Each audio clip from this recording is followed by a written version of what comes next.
Sa bayan ng San Isidro, may isang jeep na kilalang kilala sa kalsada. Hindi dahil bago, kundi dahil sa driver nitong laging may ngiti. Si Michael, isang jeepney driver na kalog, gwapo at masipag. Yung tipong kahit pagod na, may energy pa ring mang-asar ng pasahero. Yung tipong kahit sira ang speaker, siya mismo ang kakanta para may background music ang biyahe. Pero higit sa lahat, responsable. Para sa pamilya, para sa pangarap. At hindi siya nag-iisa sa araw-araw na pasada. Lagi niyang kasama ang kanyang matalik na kaibigan, si Ron. Si Ron ang taga-abot ng sukli, taga-sigaw ng bayad po, at higit sa lahat, tagapayo sa tuwing nagiging seryoso si Michael. Magkaibigan sila mula pa pagkabata, magkakwento, magkalihim, magkabuntot sa kahit anong lakad. Araw-araw, magkasama silang umiikot sa bayan. Araw-araw, pareho silang may pangarap. Pero sa isang ordinaryong gabi ng pasada, may isang pasaherong sasakay na magpapabago sa takbo ng manibela ni Michael at sa tibok ng kanyang puso. Isa sa mga regular na pasahero sa huling biyahe ay si Bea. Isang dalagang masipag, nagtatrabaho sa bayan. Tahimik pero palangiti at kadalasan, ginagabi na sa pag-uwi. Madalas ay may kasama siyang dalawang kaibigan. Sabay-sabay silang sumasakay, sabay ring bumababa sa kanto malapit sa kanilang inuupahang apartment. Maganda si Bea, hindi lang sa mukha, kundi sa kilos, sa pananalita, sa simpleng paraan ng pagngiti. Kaya naman marami ang may lihim na paghanga sa kanya. At isa na roon, si Michael. Tuwing sasakay si Bea, biglang aayos ng upo si Michael. Biglang titino ang pagmamaneho. Biglang hihina ang pagiging kalog. At syempre, hindi iyon nakakaligtas sa mapanuksong mata ni Ron. "Oy, dumating na ang dahilan kung bakit ka nagpapabango," bulong ni Ron sabay siko sa tagiliran ni Michael. "Tumahimik ka nga," sagot ni Michael pero hindi maitago ang ngiti. "Bayad po, lalo na po kay Ma'am Bea. Libre ba ulit ang tingin?" Dagdag pa ni Ron habang napapailing. Sa rearview mirror, palihim na sinusulyapan ni Michael si Bea. At sa bawat sulyap na iyon, may munting pangarap na nabubuo. Hindi niya alam kung mapapansin ba siya ng dalaga. Hindi niya alam kung may pag-asa ba. Pero sa tuwing sasakay si Bea sa jeep niya, parang kompleto na ang gabi ni Michael. "Ayos na to, buddy. Pang build up.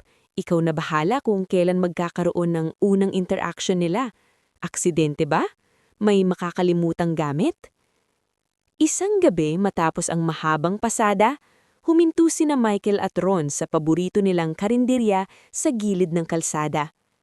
Mainit ang sabaw, maingay ang kutsara sa plato, at syempre, hindi mawawala ang kwentuhan. "Pre," gumbad ni Ron habang sinusubo ang ulam, "hanggang tingin ka na lang ba kay Bea?" Napakamot si Michael. "Ewan ko ba? Hindi ko alam kung may pag-asa ako doon." "Tanga ka talaga," natatawang sagot ni Ron. "Gwapo ka, masipag ka, anong wala?" Ngumiti si Michael pero halatang may pag-aalinlangan.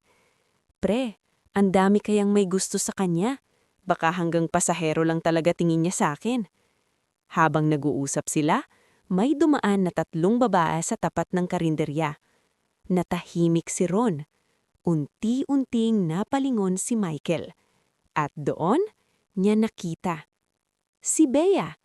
Kasama ang dalawa nitong kaibigan, nagtatawanan habang naglalakad sa ilalim ng ilaw ng poste. Parang bumagal ang oras.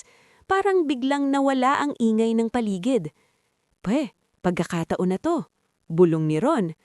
Hindi makagalaw si Michael, hindi makapagsalita. Hanggang sa biglang napalingon si Bea sa direksyon nila at nagtagpo ang kanilang mga mata.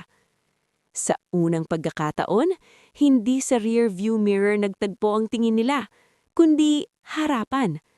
At sa simpleng sandaling iyon, may kung anong nagbago sa loob ni Michael. At sa sandaling nagtagpo ang kanilang mga mata, si Bea ang unang ngumiti. Hindi malawak, hindi matagal, pero sapat para mag-iwan ng init sa gabi. Parang saglit na kinilig si Michael. Parang gusto niyang tumayo. Parang gusto niyang tawagin ang pangalan nito. Pero bago pa man siya makakilos, "Bea, bilis na! Mahuhuli na tayo!" Tawag ng isa nitong kaibigan. Agad siyang sinalubong ng mga kaibigan. May lakad pala sila, may pupuntahan. At sa isang iglap, nagpatuloy silang naglalakad, nagtatawanan, papalayo. Naiwan si Michael sa upuang kahoy ng karinderya. Tahimik, nakatingin hanggang sa tuluyang mawala si Bea sa kanto. Tinapik siya ni Ron. "Oy, pre, buhay ka pa ba?" Ngumiti si Michael pero mahina lang. At ang ganda talaga niya. Bulong niya sa sarili. Hindi para marinig ng iba. Hindi para ipagyabang. Kundi para lang aminin sa sariling puso. Na sa simpleng ngiting iyon, mas lalo siyang nahulog. At muli, hanggang tingin na naman siya. Pakalipas ng ilang araw, naging abala ang mga gabi ni Michael. Pero tulad ng dati, sumakay pa rin si Bea kasama ang dalawa niyang kaibigan. Masaya silang nagkukwentuhan, tawanan, kulitan. At si Michael? Tahimik lang sa manibela. Paminsan-minsan ay sumusulyap sa rearview mirror. Pagdating sa paborito nilang babaan, mabilis na bumaba ang tatlo. Abala pa rin sa kwentuhan. Hanggang sa marinig ni Ron ang kulang na tunog ng bariyang nahuhulog sa kahon. "Pre," bulong niya. Hindi nagbayad si Bea. Parang may kumalabit sa puso ni Michael. "Sigurado ka?" Mahina niyang tanong. "Oo, ngayon ka na may dahilan," nakangiting udyok ni Ron. "Takbo na, huwag ka ng torpe." Saglit siyang natigilan. Nakakahiya. Baka isipin hinahabol niya dahil sa kung ano. Pero bago pa siya makapag-isip ng matagal, bumaba na si Ron at itinulak siya palabas ng jeep. "Oy, bayad po," biro ni Ron, pero halatang siniseryoso ang pagkakataon. Huminya ng malalim si Michael, at sa unang pagkakataon, tumakbo siya hindi para habulin ng pasahero, kundi para habulin ang pagkakataon. "Bea!" tawag niya. Napahinto ang tatlong babae. Lumingon si Bea, gulat. "Kuya, may naiwan po ba kami?" tanong nito. Medyo hingal si Michael. Medyo namumula. Yung pamasahe mo." Biglang napahawak si Bea sa noo. "Ay, naku, pasensya na po, nadala sa kwentuhan." Ngumiti si Michael, pilit pinapakalma ang sarili. "Ayos lang, gusto ko lang ipaalala." Inabot ni Bea ang bayad, pero bago ito tuluyang maglakad, saglit silang nagkatitigan. At sa simpleng sandaling iyon, nakuha ni Michael ang pansin na matagal na niyang hinihintay. Hindi man haba ang usapan, hindi man perpekto ang timing, pero sa wakas, hindi na lang siya driver sa rearview mirror, kundi si Michael, na kayang tumawag sa pangalan niya. Pag-uwi nila sa apartment, hindi pa rin maalis sa isip ni Bea ang nangyari. "Grabe ka, Bea," tawa ng isa niyang kaibigan. "Hinabor ka talaga ni Kuya Driver." Hindi naman ganon, depensa niya, pero halatang namumula. "Nakalimutan ko lang talaga magbayad." "Sus, pero aminado ka, kinabahan ka no?" Dagdag pa ng isa. Tahimik si Bea sandali. Naalala niya kung paano siya tinawag ni Michael, kung paano ito medyo hingal, kung paano ito nakangiti kahit halatang kinakabahan. Hindi bastos, hindi mayabang, simple lang. Actually, mahina niyang sabi habang inaayos ang bag. Ang bait niya. "Uy, may ang bait niya na," sabay tiling ng mga kaibigan. "Tumigil nga kayo," natawa siya, pero hindi maitago ang ngiti. Sa loob-loob niya, may kung anong bago. Ilang beses na siyang sumakay sa jeep na iyon. Pero ngayon, may pangalan na. Michael. At sa unang pagkakataon, habang nakahiga siya bago matulog, napaisip siya. Hindi kaya siya hinabol ay hindi lang dahil sa masahe? Napailing siya at bahagyang nangumiti sa dilim. "Salamat at pasensya na," bulong niya sa sarili. At sa kabilang bahagi ng bayan, may isang jeepney driver na hindi rin makatulog kakaisip sa kanya. Kinabukasan, muli na namang sumakay si Bea kasama ang dalawa niyang kaibigan. Tahimik si Michael sa manibela, pero ramdam niya agad nang makaupo si Bea sa bandang gitna ng jeep. Hindi na niya kailangang tumingin. Alam niya. Bayad po, sabay abot ng bayad ng isa niyang kaibigan. At ilang segundo pa, may kamay na muling nag-abot. Kuya, bayad po, sakto na. Boses ni Bea. Saglit na napatingin si Michael sa salamin. Ngunit imbes na ibaba agad ang kamay, bahagyang nagsalita si Bea. Kuya, pasensya na po ulit nung isang gabi ha, nakakahiya talaga. Ayos lang po, nangyayari naman. Sandaling katahimikan. Akala niya tapos na. Pero muling nagsalita si Bea, medyo mahina, medyo may kaba. Salamat po sa paghabol. Sa likod ay may narinig na mahinang tawa ang mga kaibigan niya. Oo nga Ate Bea, very caring si Kuya Driver. Pang-aasar ng isa. Namula si Bea. Tumigil nga kayo? Trabaho lang po, sagot niya. Pero halatang hindi lang trabaho ang dahilan. Saglit silang nagkatitigan sa salamin. Hindi mahaba, hindi halata, pero sapat para pareho silang makangiti. At sa unang pagkakataon, hindi na lang basta driver at pasahero ang pagitan nila. May maliit ng usapan na, may maliit ng koneksyon. At sa tabi ni Michael, nakangising nakamasid si Ron.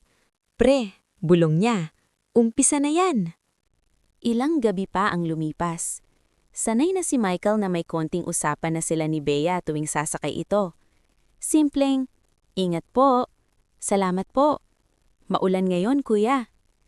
Pero isang gabi, biglang nagbago ang timpla ng panahon. Habang nasa kalagitnaan sila ng ruta, biglang bumuhos ang malakas na ulan. Kumidlat, sumabay ang hangin. Napapreno si Michael ng dahan-dahan dahil halos wala nang makita sa kalsada. Grabe naman tong ulan, reklamo ni Ron habang pinupunasan ang basang gilid ng jeep. Isa-isa nang bumaba ang mga pasahero sa kani-kanilang babaan. Bit-bit ang payong at nagmamadaling makasilong. Hanggang sa dumating sa babaan ni Bea. Huminto ang jeep. Ngunit nang sumilip siya sa labas, halos bahana ang kalsada at wala man lang masilungan sa mismong hintuan. Kuya, sandali lang ko, sabi ni Bea, tila nag-aalangan. Napansin ni Michael na wala itong dalang payong. Ang dalawa niyang kaibigan ay kanina pang bumaba sa mas naunang kanto. Wala kang payong? Tanong ni Ron mula sa likod. Umiling si Bea, bahagyang napangiti. Hindi ko po akalaing uulan ng ganito. Saglit na nag-isip si Michael. Alam niyang hindi na dapat siyang makialam.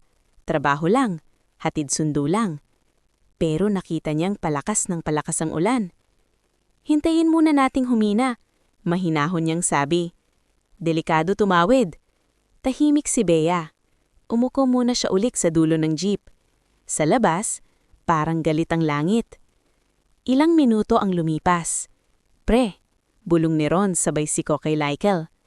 May extra kang jacket, di ba? Napatingin si Michael sa likod ng upuan niya. Oo nga, may manipis siyang jacket doon. Dahan-dahan niya itong kinuha at iniabot kay Bea. Eto muna, para hindi ka lamigin. Nagulat si Bea. Kuya, okay lang po. Ayos lang, ibabalik mo na lang bukas, sabi niya. Pilit pinapakalma ang boses kahit kabado. Tinanggap iyon ni Bea, at sa unang pagkakataon, hindi lang ngiti ang ibinigay niya. Kayo po, hindi kayo lalamigin? Ngumiti si Michael. Sanay na. Natawa si Bea ng mahina. Tahimik muli. Taming patak ng ulan ang maririnig. Maya-maya, medyo humina ang buhos. Kuya, pwede po bang pakiusog ng konti hanggang doon sa may ilaw? Tanong niya, turo ang mas maliwanag na bahagi ng kanto. Sure, sagot agad ni Michael. Inusog niya ang jeep ng konti, sapat para mas malapit sa may silong. Bumaba si Bea. Pero bago niya isara ang pinto ng jeep, sandali siyang tumingin kay Michael. Salamat po, hindi lang sa jacket. Parang may gustong sabihin si Michael, Pero bago pa niya mabuo ang salita, "Bea, dito!" Tawag ng isa niyang kaibigang mula sa kabilang side. Napangiti siya muli. "Bukas ko pong ibabalik, ha?" At sa gitna ng basang kalsada at malamig na hangin, nakatayo si Michael sa loob ng jeep. Hawak ang manibela pero hindi naramdamang lamig. "Pre," hinahong sabi ni Ron. Sabay ng ngisi. "Hindi na yan pamasahe. Jacket na ang dahilan." Napangiti si Michael. Sa unang pagkakataon, hindi lang simpleng usapan ang meron sila. May alaalang babalik bukas. May dahilan para muling magkita. At sa ilalim ng ulan, unti-unting nabubuo ang kwentong hindi nila inaasahan. Kinabukasan, mas maaga ng pamasada si Michael. Hindi niya alam kung anong oras sasakay si Bea, pero may kung anong pananabik sa dibdib niya. Sa tabi niya, halatang aliw na aliw si Ron. "Oy, pre, nagplansya ka pa ata ng polo ngayon?" Biro niya. "Tumahimik ka nga," sagot niya, pero may ngiti. Lumipas ang ilang oras, hanggang sa wakas, sumakay si Bea. May hawak itong maingat na nakatiklop na jacket. Ngunit, hindi siya nag-iisa. Sa likod niya ay may isang lalaking maayos manamit, naka-long sleeves, may dalang helmet, at halatang komportable sa presensya ni Bea. Napansin agad ni Ron. "Pre, bulong, medyo seryoso." "May kasama." Hindi sumagot si Michael. Tahimik lang siyang nagmaneho. Umupo si Bea sa gitna. Sa tabi niya, ang lalaki. Narinig nila ang usapan. "Bea, sabi ko namang ihahatid kita kahapon. Hindi mo na sana kailangang mag-jeep." "Ayos lang, Ken," sagot ni Bea. "Malapit lang naman." "Ken," parang may kung anong kumurot sa dibdib ni Michael. "Bayad po," sabi ng lalaki. Siya pa ang nag-abot ng pamasahe para kay Bea. Saglit na nagtagpo ang mata ni na Michael at ng lalaki sa rearview mirror. Magalang tingin nito, pero may kumpiyansa. "Kuya, dagdagan ko na po hanggang sa kanto ng plaza." Parang biglang tumahimik ang loob ng jeep para kay Michael. Hindi siya sanay na ganitong pakiramdam. Hindi niya alam kung ano siya sa buhay ni Bea. Driver lang ba? Kaibigan? O simpleng nakasanayang muka sa gabi? Pagdating sa babaan, bumaba si Ken at inalalay si Bea sa bahaging-bahagi ng kalsada. Nakatayo si Michael, hawak ang manibela, pilit hindi tumitingin. "Pre," mahina si Ron. "Okay ka lang?" "Trabaho lang," sagot niya. Pero hindi niya mapigilang mapansin na bago tuluyang maglakad palayo, sandali siyang lumingon si Bea. Hindi kay Ken, kundi sa jeep. Sa kanya. Kinagabihan, habang nakahinto sila sa waiting shed, hindi na napigilan ni Ron. "Pre, manliligaw yun, halata naman." Tahimik sandali si Michael. "Alam ko," sagot niya. "Anong balak mo?" Napabuntong hinga siya. "Wala. Sino ba naman ako?" Pero sa kabilang banda ng bayan, habang naglalakad si Bea pauwi, hindi rin mapakali ang isip niya. "Bea, bagay kayo ni Ken," sabi ng isa niyang kaibigan. "Mabait naman, may trabaho, may motor pa." Ngumiti siya, pero hindi buo. "Oo, mabait naman."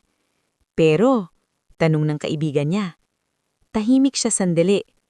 Naalala niya ang jacket, ang ulan, ang simpleng pag-aalala.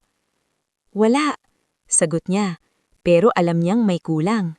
At sa gabing iyon, may isang jeepney driver na unang beses nakaramdam ng takot, na baka sa pagdating ng tamang oras, may mas mauna sa kanya. At may isang dalaga naman na hindi maintindihan kung bakit sa tuwing maririnig niya ang makina ng jeep sa kanto, may kung anong hinahanap ang puso niya. Ilang gabi pa ang lumipas. Mas naging tahimik si Michael sa mga pasada. Mas kaunti ang biro. Mas madalas ang malalim na buntong hininga. Napapansin iyon ni Ron. "Pre, hindi pa tapos ang laban," sabi niya minsan. "Hindi pa naman sila." Hindi sumagot si Michael, pero sa loob-loob niya, unti-unti siyang naghahanda sa posibilidad. Isang gabi, halos katapos na ang ruta nila. Kaunti na lang ang pasahero. sumakay si Bea. At tulad ng inaasahan, may kasama na naman, si Ken. Mas maaga silang bumaba sa kanto malapit sa bahay ni Bea. Ngunit dahil kokonti na ang pasahero, napilitan si Michael na dahan-dahang magmaneho sa parehong direksyon. At doon niya nakita. Huminto ang motor ni Ken sa tapat ng bahay ni Bea. Maliwanag ang ilaw sa harap. Tahimik ang paligid. Inalayanan siya ni Ken habang bumababa. May ngiti si Bea.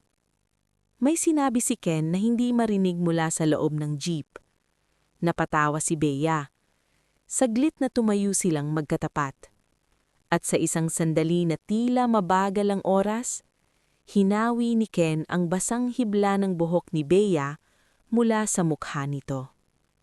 Hindi iyon halik, hindi yakap, pero sapat para kumirot ang dibdib ni Michael. Naramdaman niyang humigpit ang hawak niya sa manibela. "Pre," mahina si Ron, "umalis na tayo."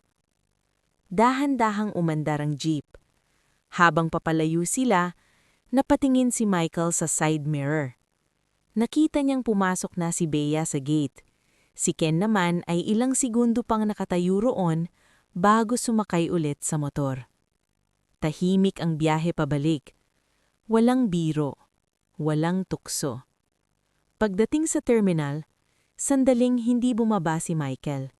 Nakatingin lang siya sa unahan. "Masakit pala," mahina niyang sabi. Hindi siya galit. Hindi siya nagsiselos ng marahas.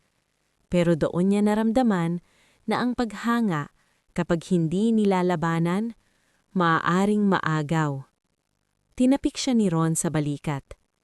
"Kung gusto mo talaga siya, pre, hindi sapat ang tingin lang." Hindi sumagot si Michael. Pero sa gabing iyon, sa unang pagkakataon, hindi lang kaba ang naramdaman niya, kundi desisyon. At sa kabilang bahay naman, si Bea ay tahimik na nakaupo sa gilid ng kama. Maayos si Ken, mabait, maasikaso.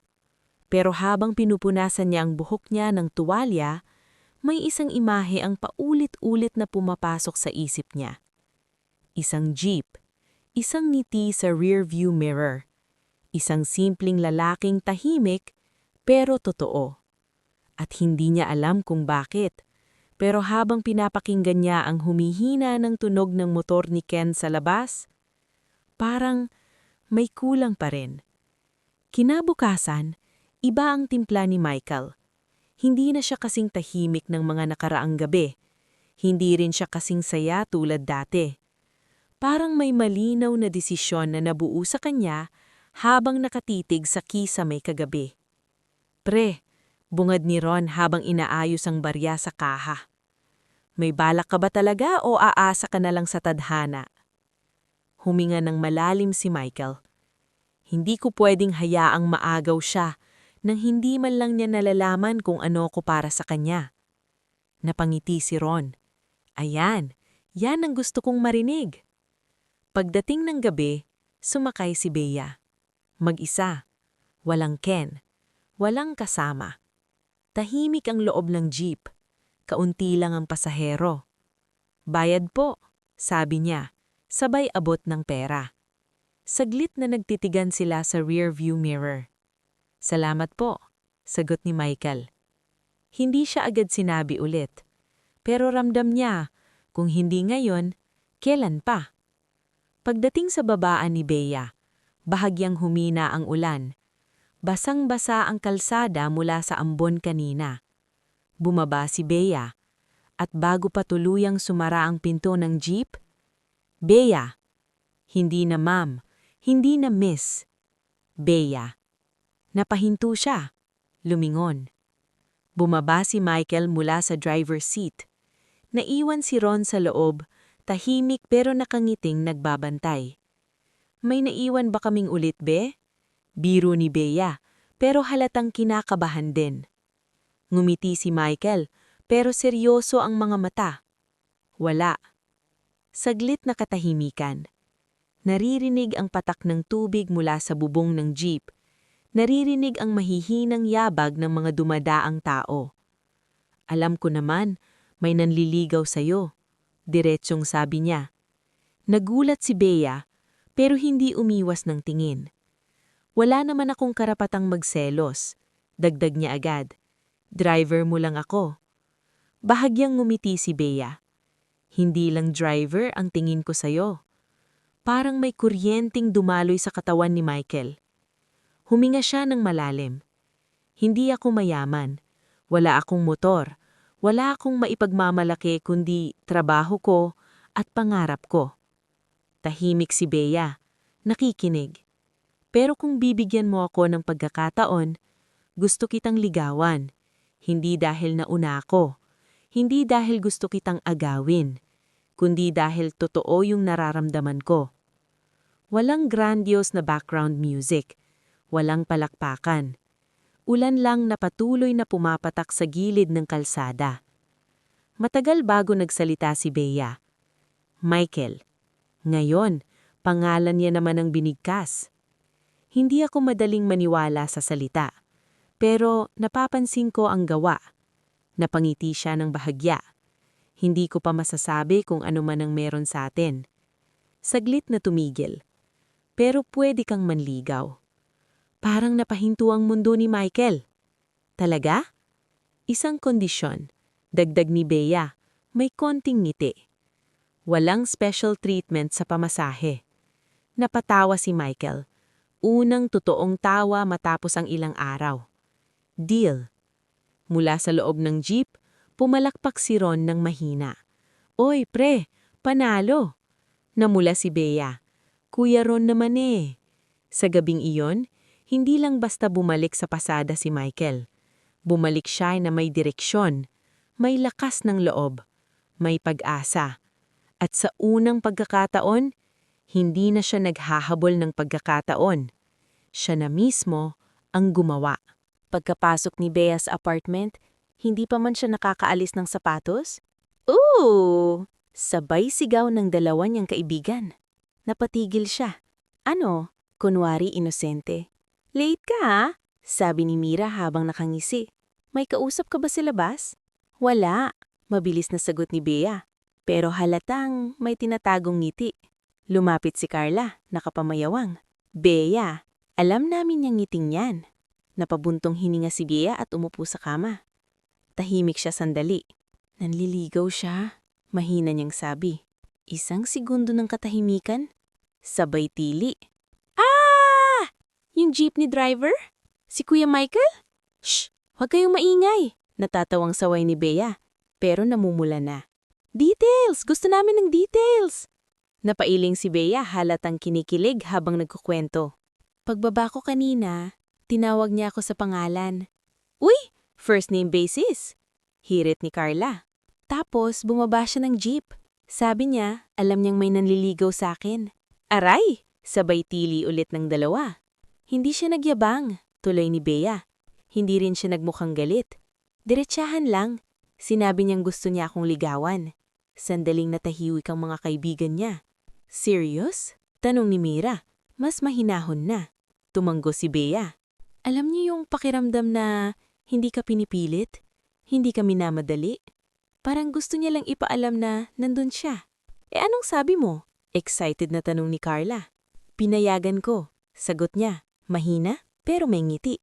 Muling sumabog ang kwarto sa tili at tawanan. Bea, ikaw na!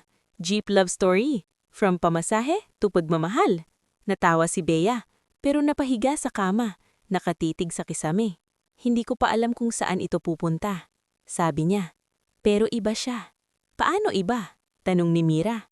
Hindi siya flashy. Hindi siya mayabang. Pero kapag nagsasalita siya, parang totoo. Parang hindi ako kailangang kumbinsihin. Napatingin sa kanya ang dalawa niyang kaibigan. At saka, dagdag ni Bea, medyo mahina. Kapag tinitingnan niya ako, parang hindi lang ako maganda sa paningin niya. Parang may halaga. Sandaling natahimik ang kwarto. Ay, grabe ka Bea ha? Sabi ni Carla na parang kinilig din. Delikado ka na. Natawa si Bea. Hindi pa, ligawan pa lang. Si Ken, biglang tanong ni Mira. Napaisip siya sandali. Mabait si Ken, pero parang may kulang. Hindi ko maramdaman yung ganitong excitement. Nagkatinginan ng dalawa niyang kaibigan. Aba, mukhang may nahuhulag na. Biro ni Carla. Hindi pa nga, depensa niya. Pero hindi na maitago ang kilig. Lumapit si Mira at umupo sa tabi niya. Bea, basta tandaan mo, piliin mo yung taong hindi lang nagpaparamdam ng kilig, kundi nagpaparamdam ng seguridad. Ngumiti si Bea. At saka, dagdag ni Carla. Gusto naming ma-meet si Kuya Michael. Iche-check namin kung pasado. Grabe kayo, tawa si Bea. Pero sa loob-loob niya, habang hawak niya ang cellphone at tinitignan ng simpleng, "Ingat ka ah," message ni Michael, may kung anong mainit sa dibdib niya. Hindi pa pag-ibig, pero malinaw na hindi na lang siyang basta nakasakay sa jeep. Unti-unti na rin siyang sumasabay sa takbo ng puso niya. Isang Sabadong hapon, mas maaga ang pasada ni Michael, pero iba ang kabog ng dibdib niya ngayon. Pre, sabi ni Ron habang nag-aayos ng barya. Handa ka na ba? Para saan? Kunwari inosente si Michael. Sa panel interview. Natawa siya. Kasi gagabi lang, nag-message si Bea. Libre ka ba bukas ng hapon? Gusto ka daw makilala ng mga kaibigan ko. Ilang minuto siyang nakatitig sa screen bago sumagot. At ngayon, heto na.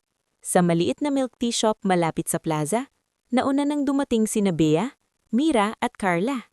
Bea, kinakabahan ka ba? Tanong ni Mira habang nakangisi.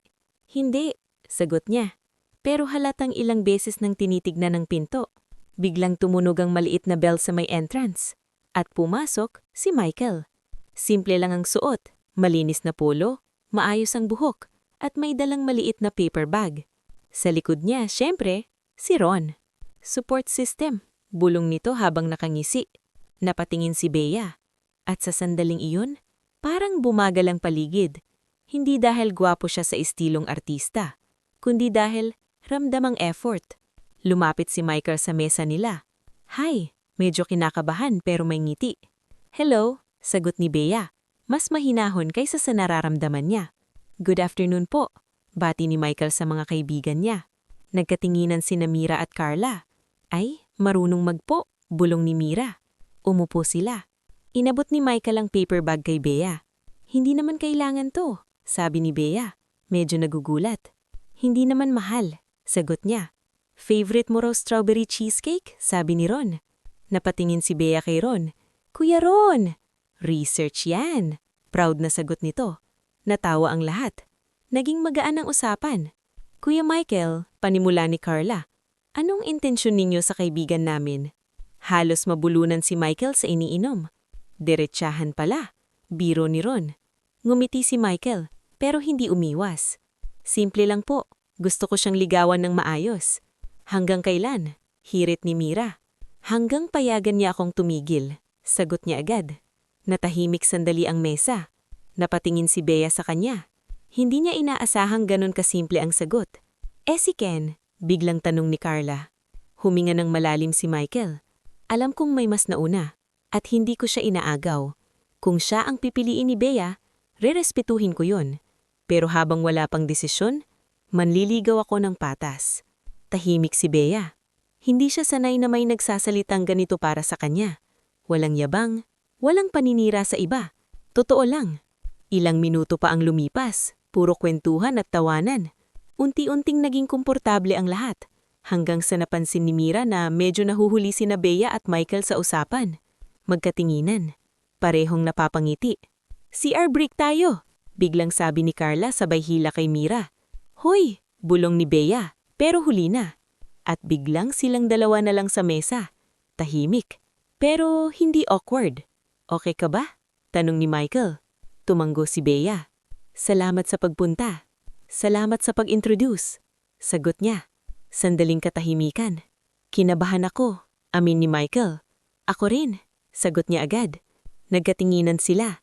Hindi na sa rearview mirror, hindi na sa ulan, kundi sa harap ng isa't isa sa liwanag ng hapon. Michael, mahina niyang sabi. Huwag mo akong pabilisin. Ngumiti siya. Hindi ako nagmamadali. At sa sandaling iyon, habang nagbabalik-balik ang mga kaibigan niya na may nakangising tingin, alam ni Bea, hindi na ito simpleng kilig. Ilang araw matapos ang panel interview, mas naging natural ang usapan ni Bea at Michael. Hindi na lang, "Ingat po." Hindi na lang, "Salamat sa sakay." May konting kwento na. May konting asaran. Isang gabi, medyo maaga bumaba ang dalawang kaibigan ni Bea. "May dadaanan kami," sabi ni Mira na may malisyosong ngiti. "Mauna na kami." "Grabe kayo," bulong ni Bea. Tahimik ang loob ng jeep, kaunti na lang ang pasahero. Pagdating sa kanto nila, bumaba si Bea. Umanbon ng bahagya. Hindi malakas pero sapat para mag-iwan ng malamig na hangin. "Kuya, dito na po," sabi niya. Huminto ang jeep. Pero bago siya tuluyang makalayo, "Bea?" Muli, "Hindi na, ma'am." Lumapit si Michael sa pintuan. "Pwede ba kitang ihatid hanggang gate?" Tanong niya. Hindi bilang driver, bilang manliligaw. Bahagyang natawa si Bea. "Hindi ka ba mapapagalitan ni Kuya Ron?" Mula sa loob ng jeep, sumigaw si Ron. 5 minutes lang pre, may curfew ka." Napailing si Bea pero hindi na tumanggi. Magkatabi silang naglakad sa basang kalsada. Walang payong, walang drama, yung simpleng lakad lang na pareho kayong conscious sa pagitan ninyo. "Hindi ka ba napapagod?" tanong ni Bea. "Araw-araw pasada." "Napapagod," sagot ni Michael. "Pero may mga gabi na hindi." Napatingin siya rito. "Kapag sakay kita," dagdag niya, medyo nahihiya pero totoo. Napayuko si Bea, pilit itinatago ang ngiti. "Ang corny mo? Pwede na ba?" Biro niya. "Medyo," sagot niya pero halatang kinikilig. Pagdating sa tapat ng bahay nila, medyo madilim. Tanging ilaw ng poste ang nagbibigay liwanag. Huminto sila sa harap ng gate. Hindi agad pumasok si Bea. "Michael," mahinan niyang tawag. "Bakit ako?" Hindi siya agad nakasagot. Maraming pwedeng sabihin. Maganda ka, mabait ka, tahimik ka. Pero ang sinabi niya, "Kasi kapag kasama kita, hindi ko nararamdaman na kulang ako." Napatigil si Bea. Hindi siya sanay marinig yun. "Kahit jeep lang ang kaya kong ipagmalaki, hindi mo ako pinaparamdam na mababa." Tahimik ang gabi. Naririnig ang malayong tahol ng aso, ang mahina pa ring ambon. "Hindi ka mababa," sagot ni Bea. Diretso ang tingin sa kanya. "Hindi ko alam kung saan to pupunta, pero masaya ako na nandito ka." Parang sapat na iyon para kay Michael. Walang hawakan ng kamay, walang eksaheradong esena, pero bago pumasok si Bea sa gate, "Good night, Michael." Hindi kuya, hindi driver, Michael. At habang naglalakad siya pabalik sa jeep, may ngiti siyang hindi maalis. "Oy," bungad ni Ron. "Anong nangyari?" "Hinahatid ko lang," sagot ni Michael. "Hinahatid lang pero mukhang may fireworks sa mukha mo." Napailing si Michael pero tahimik na masaya. Sa loob ng bahay, si Bea ay nakasandal sa pinto. Hinawakan niya ang dibdib niya. Hindi ito mabilis na pag-ibig. Hindi ito biglaan. Pero malinaw. Sa unang hatid lakad na iyon, may dalawang pusong mas naging sigurado. Mas naging natural ang lahat. Hindi na kailangang magpanggap ni Michael na trabaho lang. Hindi na kailangang magkunwaring walang nararamdaman si Bea. Tuwing sasakay si Bea, may baon na itong maliit na snack para kay Michael at Ron. "Para hindi kayo puro kape," biro niya. "Pre, girlfriend na ba to?" bulong ni Ron minsan. "Manliligaw pa lang," mabilis na sagot ni Bea mula sa likod, sabay tawa. May mga gabing pagkatapos ng pasada, saglit silang maglalakad sa plaza. Hindi enggrande, hindi mahal. Street food lang. Isang stick ng kwek-kwek na hati sila. Isang basong gulaman na salitan ng higop. "Ang saya pala ng ganito," sabi ni Bea minsan habang nakaupo sila sa mahabang bangko. "Anong ganito?" tanong ni Michael. "Yung hindi ako kailangang sunduin ng motor para maramdaman na importante ako." Napatingin si Michael sa kanya. Hindi kita kayang dalhin sa mamahaling lugar, sabi niya. Hindi ko naman hinihingi, sagot niya agad. Tahimik silang sandali. May dumaan na batang nagtitinda ng sampagita. Bumili si Michael ng isa. Hindi niya agad inabot kay Bea. Sa halip, marahang inilagay niya iyon sa hawakan ng bag nito. Para hindi halata, biro niya. Ngumiti si Bea. Unti-unti, mas dumalas ang tawanan. Mas dumalas ang pag-uusap sa chat. Mas dumalas ang, kumain ka na ba? At, nakauwi ka na? At sa bawat araw na lumilipas, mas nagiging malinaw sa puso ni Bea. Hindi lang ito kilig. May lalim. Pero, isang gabi, habang naglalakad sila pauwi matapos ang maikling tambay sa plaza, may ilaw ng motor na biglang huminto sa tapat nila. Si Ken. Tahimik. Walang ngiti. Bea, tawag niya. Napahinto si Bea. Naramdaman ni Michael ang pagbabago ng hangin. Hinahanap kita, sabi ni Ken. Hindi ka sumasagot sa mga tawag ko. Busy lang ako, mahinang sagot ni Bea. Napatingin si Ken kay Michael. Siya ba yung driver? Diretso ang tanong, walang paligoy-ligoy. Hindi umatras si Michael. Oo, sagot niya. Michael. Ken, sagot nito, pero walang pakikipagkamay. Saglit na katahimikan. Bea, muling sabi ni Ken, akala ko ba binibigyan mo ako ng chance? Naramdaman ni Michael ang bigat ng tanong. Hindi siya nagsalita. Hinayaan niya si Bea. Huminga ng malalim si Bea. Binibigyan, sagot niya. Pero hindi ibig sabihin na sarado na ako sa iba. Napakunot ang nome ni Ken. So, siya na ngayon? Walang sagot agad. Tahimik si Michael, pero handang magsalita kung kailaman. Manliligaw pa lang siya, at may karapatan siyang manligaw. Diretso. Matapang. Napatingin si Ken kay Michael. Anong kaya mong ibigay sa kanya? Tanong nito. Medyo may hamon. Saglit na natahimik ang paligid. Walang yabang sa boses ni Michael nang sumagot siya.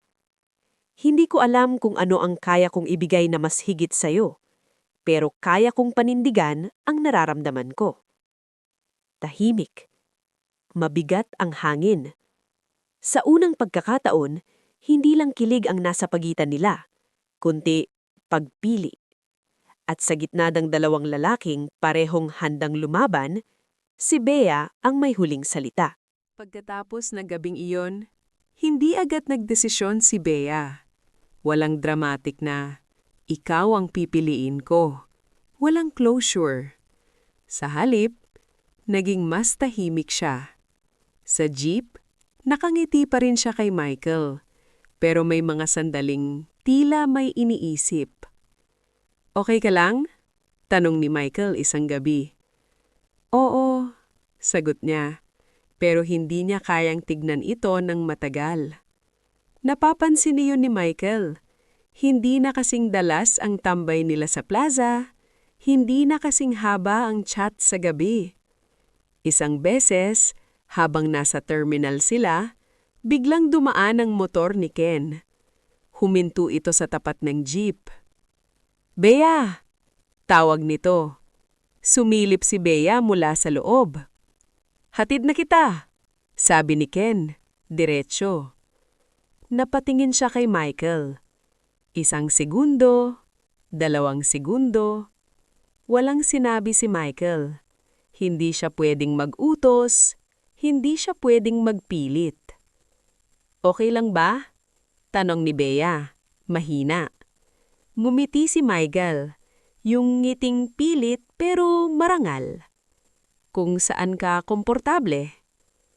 Parang may kumirot sa dibdib niya habang binababa ni Bea ang paa mula sa jeep.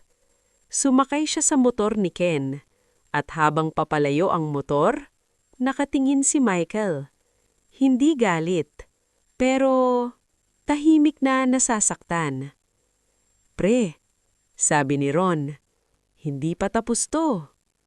Hindi sumagot si Michael. Sa kabilang banda, habang nasa motor, tahimik din si Bea. Hindi siya masaya. Hindi rin siya sigurado. "Hindi mo na kailangang sumakay sa jeep kung ayaw mo," sabi ni Ken habang nagmamaneho. "Mas kaya kitang alagaan." Napapikit si Bea sandali. Alagaan. Magandang salita. Pero bakit parang mas naramdaman niya ang pag-aalaga sa simpleng jacket sa ulan? Sa simpleng paghatid sa gate? Sa simpleng, "Kumain ka na ba?" Pagdating sa bahay, hindi siya agad bumaba. "Ken," sabi niya. "Hmm? Hindi. Kung mahal mo ang isang tao, kailangan ba laging ikaw ang piliin?" Natahimik si Ken.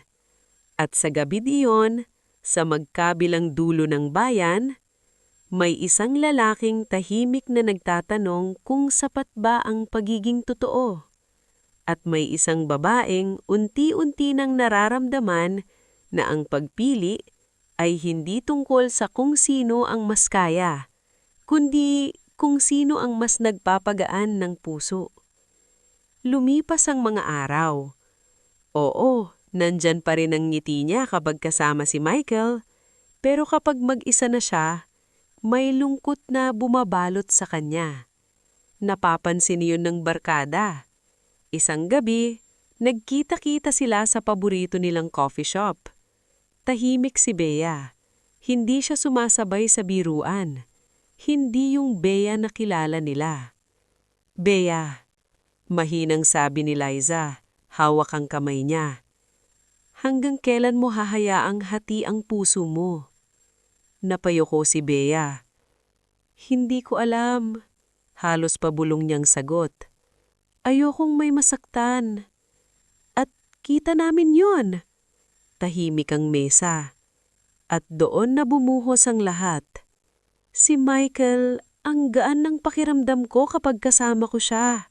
Walang pressure, walang takot, parang safe ako." Si Ken?" tanong ni Liza. Huminga ng malalim si Bea. "Si Ken, mahalaga siya sa akin, pero lately, iba na siya."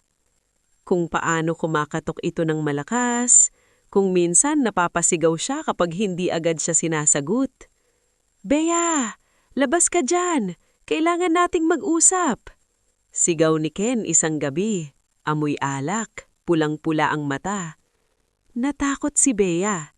Hindi dahil sasaktan siya, kundi dahil hindi na niya kilala ang lalaking nasa harap niya. "Hindi ko gusto yung nagiging ganun siya," mahinang sabi ni Bea sa mga kaibigan niya. "Nagiging agresibo siya. Parang may galit."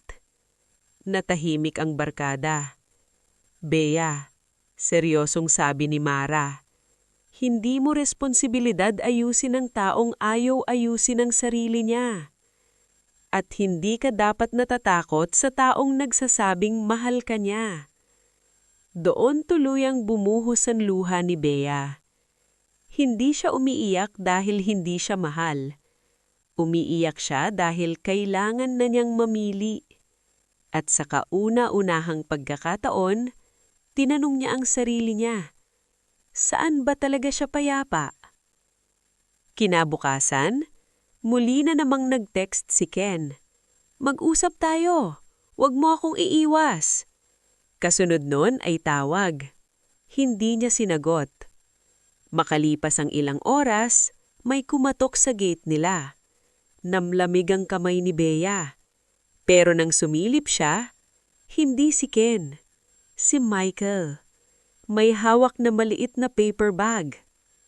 "Hindi kita pipilitin," mahinang sabi ni Michael nang lumabas si Bea. Walang sigaw, walang alak, walang galit. Kalmado, matatag, sigurado. Doon mas lalang naramdaman ni Bea ang pagkakaiba. Sa isang lalaki, may kaba at takot. Sa isa, may payapa. Sa gabing iyon, Muli na namang nag-message si Ken. This time, mas mahaba. Pero bago pa niya mabasa ng buo, napatingin siya kay Michael na tahimik lang na nakaupo sa harap ng bahay nila.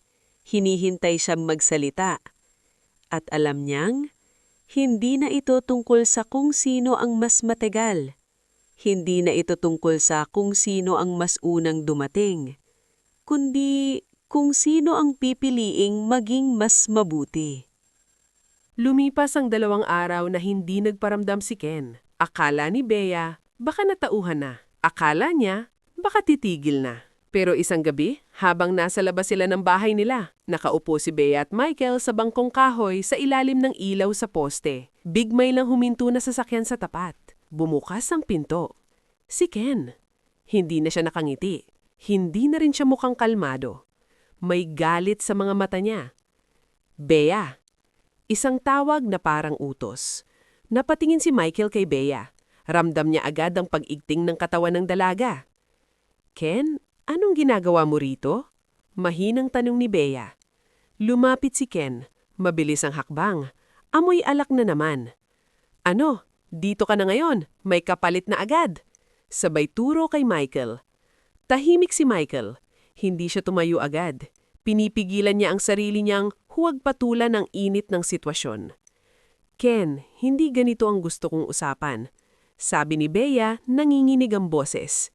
Hindi ganito. Paano ba? Sigaw ni Ken. Pinagpalit mo ako kay kanya? Tumayo na si Michael, mahinahon. Ken, kalmadong sabi niya. Kung may problema kayo, pag-usapan niyo ng maayos. Huwag kang sumigaw. Napatawa si Ken, isang tawang puno ng panghahamak. Ikaw, anong karapatan mong magsalita? Wala ka namang alam sa pinagsama namin. Tahimik si Michael, pero diretso ang tingin niya. Hindi ko kailangang malaman ng lahat, sagot niya. Ang importante, hindi siya dapat tinatakot. Nanahimik sandali si Ken, pero sa halip na humupa, lalo siyang nag-init. Tinakot? Ako pa ngayon ang masama? Napalapit siya kay Bea. Bea, sabihin mo sa kanya. Sabihin mong mahal mo pa rin ako. Nanlaki ang mga mata ni Bea. Hindi na ito yung Ken na minahal niya. May desperasyon. May pagmamay-ari. May galit. Ken, hindi ito ang paraan. Nangingilid ang luha ni Bea. Ayokong ganito. Ayaw mo o ayaw mo na sa akin? Sigaw ni Ken. Halos hawakan ang braso ni Bea. Biglang humarang si Michael. Sakto lang ang distansya. Hindi siya nanakit, hindi siya nanulak. Pero malinaw ang tindig niya. Sapat na, mariin niyang sabi. Nagkatitigan ng 2 lalaki. Isang puno ng galit, isang puno ng kontrol. Umalis ka na, Ken, mahinang sabi ni Bea, pero buo ang loob. Hindi ko gusto yung ginagawa mo. Pinapalayas mo ako? Bulong ni Ken, tila hindi makapaniwala. At kung mahal mo ako, tumulo ang luha ni Bea, rerespetuhin mo yon. Tahimik ang paligid, tanging hinga nila ang maririnig. Doon tuluyang bumansak ang maskara ni Ken. Kung hindi ako, wala ka rin, galit niyang sabi. At doon na pagtanto ni Bea, hindi ito pagmamahal. Ito ay pag-aangkin. Ilang segundo ang lumipas. Unti-unting umatras si Ken. Hindi dahil natalo siya, kundi dahil wala na siyang kontrol. Sumakay siya sa sasakyan, umalis ng mabilis. Naiwan si Bea na naninginig. Dahan-dahang lumapit si Michael. Okay ka lang? Tanong niya. Mahina, walang pressure. At doon tuluyang umiyak si Bea. Hindi dahil kay Ken, kundi dahil ngayon lang niya nakita ng malinaw ang totoo. Hinawakan ni Michael ang kamay niya. Hindi para angkinin, kundi para siguraduhing hindi siya nag-iisa. Kinabukasan matapos ang nangyaring komprontasyon, tahimik ang bahay ni Bea. Pero hindi tahimik ang usapan. Napansin na ng mga magulang niya ang pagbabago, lalo nang may narinig silang sigawan noong gabing yon. Anak, sino yung lalaking sumisigaw kagabi? Mahinang tanong ng nanay niya habang nag-aalmusal sila. Napahinto si Bea. Hindi na siya pwedeng magtago. Ma, si Ken po. Nagkatinginan ng mga magulang niya. Siya ba yung matagal mo nang kausap? Tanong ng tatay niya. Seryoso ang tono. Tumanggo si Bea. Nangingilid ang luha niya. Pero hindi na po siya tulad ng dati. At doon niya ikinuwento lahat. Yung mga pagpunta ni Ken na nakainom, yung pagsigaw, yung paghawak sa braso niya, yung galit sa mga mata nito. Tahimik ang tatay niya habang nakikinig, pero ramdamang bigat ng hangin. Anak, mahinang sabi ng tatay niya. Ang lalaking hindi marunong magrespeto habang nanliligaw pa lang, lalong hindi rerespetuhin ng anak ko kapag naging kayo. Napayakap si Bea sa nanay niya. Hindi mo kailangang tiisin ng ganun para lang masabing may panagsama kayo. Dagdag ng nanay niya. At tila sinagot ng langit ang pag-uusap nila. May kumatok sa gate. Malakas. Paulit-ulit. Nanlamig ang katawan ni Bea. Pero bago pa siya makatayo, tumayo na ang tatay niya. Pagbukas ng gate, si Ken. Hindi na siya lasing, pero galit pa rin ang aura niya. Kausapin ko lang si Bea. Diretsyong sabi niya. Dito ka na magsalita. Sagot ng tatay ni Bea, matagang tindig. Lumapit si Bea, nanginginig, pero hindi na siya umatras. Ano pa bang kailangan mo, Ken? Tanong niya, pilit kalmado. Hindi pa tayo tapos, sagot ni Ken. Hindi pwedeng ganito na lang. Pwede, dahil hindi mo ako pag-aari. Natigilan si Ken. Pinaniwalaan mo na agad siya? Turo niya kay Michael na kakarating lang sa tapat ng bahay. Hindi nakikialam pero handang tumindig kung kinakailangan. Hindi ko kailangang mang-impluensya para makita ang totoo, sagot ni Bea. Sarili mong ugali ang nagpakita sa akin. Tumawa si Ken, isang tawang pilit. Ganun lang? Tinatapon mo na lahat?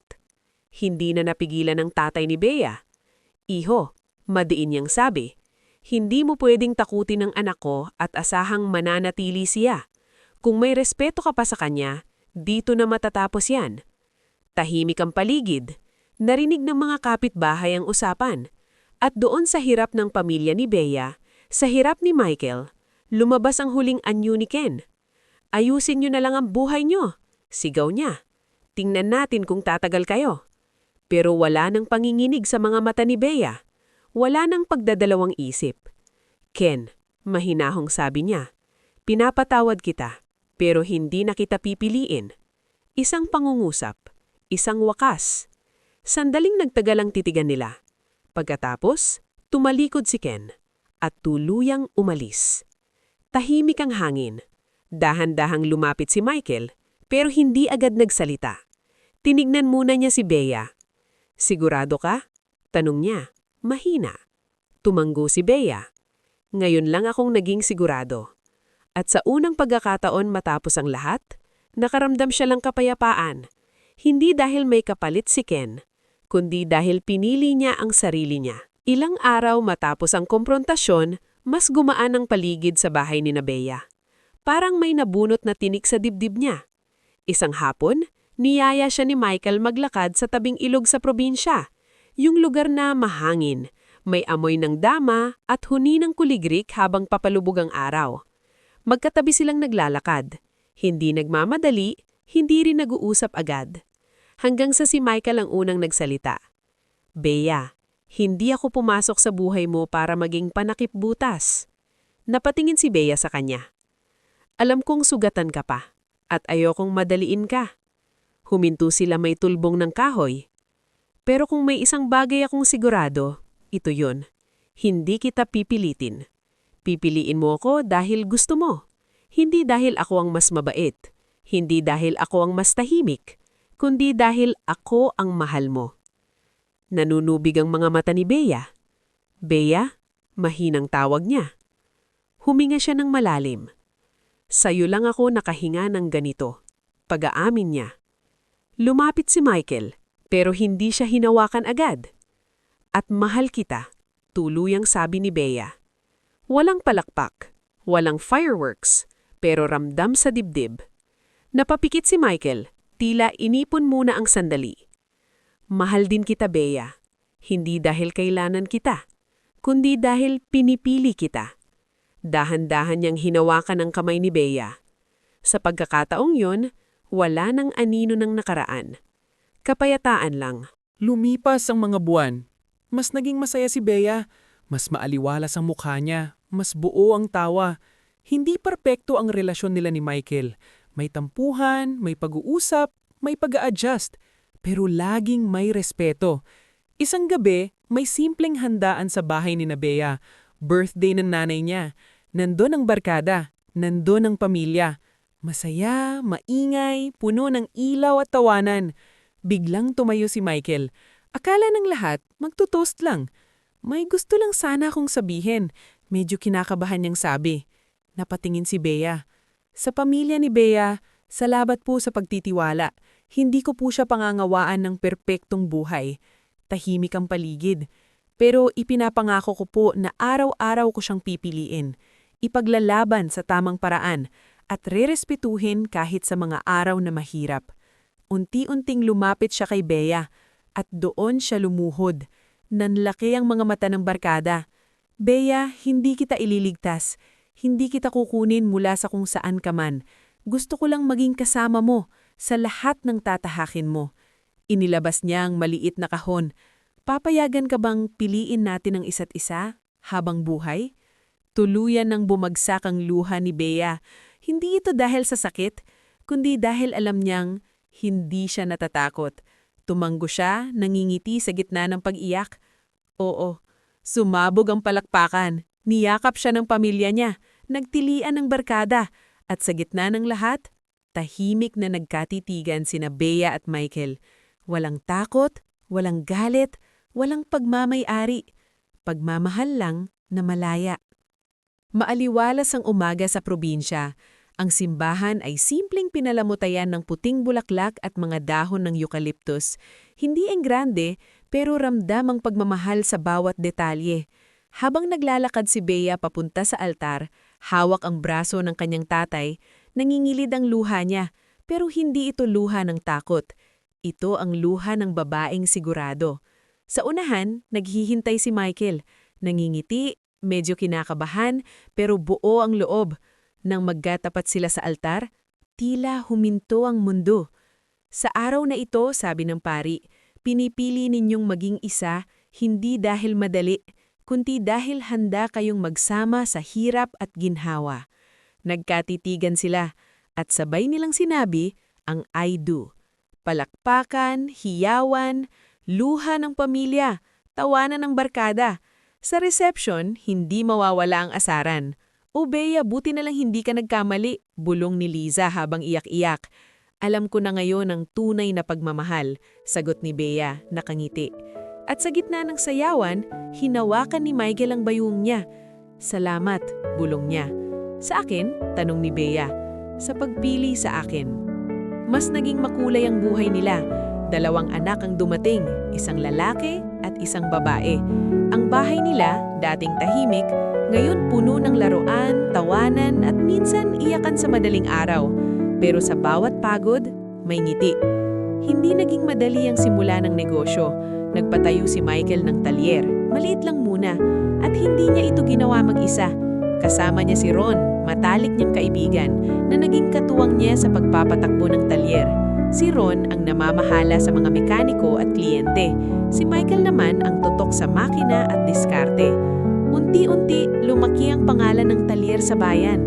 Maayos gumawa yung shop na yan, mapagkakatiwalaan. Habang si Bea, hindi lang siya natiling asawa, naging katuwang din siya sa negosyo. Siya ang nag-aasikaso ng papeles, accounting at minsan marketing sa social media ng shop. Magkasangga sila, hindi lang sa bahay, kundi sa pangarap. Isang hapon, nakaupo sila sa harap ng bahay. Naglalaro ang bata sa bakuran. Tahimik ang paligid, may hangin, may amoy ng damo. Naaalala mo pa ba? Tanong ni Michael. Yung gabing munti ka nang mawala sa sarili mo? Tumanggo si Bea. Kung hindi ako naging matapang noon, bulong ni Bea. Kung hindi ka naging matapang, sagot ni Michael, hindi natin makikita to. Pinagmasdan nila ang 2 anak nila na nagtatawanan. Worth it ba? Tanong ni Michael, nakangiti. Ngumiti si Bea. Hindi lang worth it. Ito ang kapayapaan na ipinagdasal ko. Hinawakan ni Michael ang kamay niya. Hindi na ito kasing lambot ng dati. May bakas na ng trabaho, may bakas na ng pagod, may bakas ng tunay na buhay. pero mas mahigpit ang hawak, mas sigurado. At isa na namang pong kwento ang inyong natunghayan mula sa sari-saring kwento at pag-ibig. Iyakan, tawanan, kiligan, minsan asaran ang inyong natunghayan. Naway, ang lahat ng listeners ay nasa mabuting kalagayan. Maraming salamat po. Hanggang sa susunod.